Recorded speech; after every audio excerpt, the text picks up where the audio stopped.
With us in the studio is Professor Mark Williams of the Asian Competition Law and Economics Centre of the Hong Kong Polytechnic University. Mark Williams, I know you've personally been involved in this issue for at least a decade. Indeed. And it looks now as though we are going to get legislation. So the question is it going to be worth having? Oh, I think so. There are several defects in the law, but that's fairly common in many jurisdictions. But clearly Hong Kong is the only major developed jurisdiction in the world without a competition law. That sends a very negative signal internationally. That's the first point. As far as Hong Kong consumers and Hong Kong businesses are concerned, hopefully over time, the competition law will help to encourage business opportunities and may also reduce some of the anti-competitive practices in Hong Kong that will directly benefit consumers. But it won't be an immediate effect. It's just that everything we've heard is that the law will be diluted to a level where it will be notably ineffective in tackling many anti-competitive practices. Well, the basic prohibitions in the law are common in most other jurisdictions. So as far as the law itself is concerned, no, that's not the case. What will be vital in relation to the law is who is in charge of enforcing it and how they set their enforcement priorities.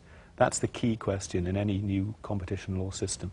And of course, at the moment, until we have the law passed and the government decides on the personnel that will staff the new competition authority, we don't know how that is going to turn out over the next several years. I suppose many people watching this are going to say, well, you know, does it really matter to me? You know, Hong Kong seems to be a reasonable type of place. Does it matter? Yes, I think it does matter. If you look at other countries that have introduced a competition law when they haven't had one previously, there have been notable improvements in many sectors of their economies, both in terms of business competition in the broad sense and also in consumer welfare circumstances. It can, if used appropriately, not too heavy-handedly, have direct benefits for consumers.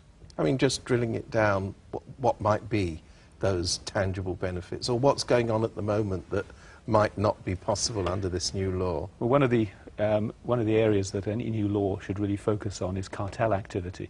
Everyone accepts that cartels have no benefit to consumers. They only benefit the businesses that fix prices or set rig markets. In those circumstances, consumers can directly benefit from price reductions, for example. There was a case a few years ago, 7 or 8 years ago in the UK, in relation to football shirts. Manchester United football shirts were cartelised. There was an agreement to sell them at prices higher than the market price. When that was investigated, the prices were brought down by about £10 per shirt, by about 30% in that particular case. And so there are many cartels operating in Hong Kong by anecdotal evidence. Of course, we can't prove anything at the moment because there's no power to investigate or obtain the information. And the law will provide that. And hopefully, when cartels are uncovered, they can be prevented from carrying out their activities, which would have a direct effect on prices.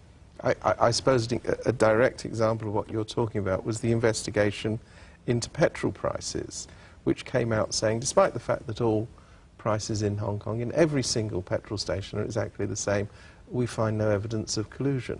Well, that's right. Obviously, collusion means communication between the providers of the goods or services.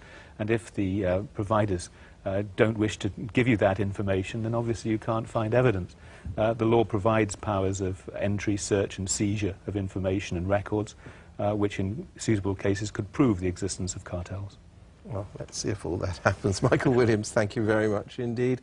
And that's it for The Pulse for this week. Don't forget, you can see the show again on the RTHK website, where you can also download podcasts. And if you wish, you can contact us through our Facebook page, RTHK's The Pulse. We'll be back at the same time next week. Goodbye.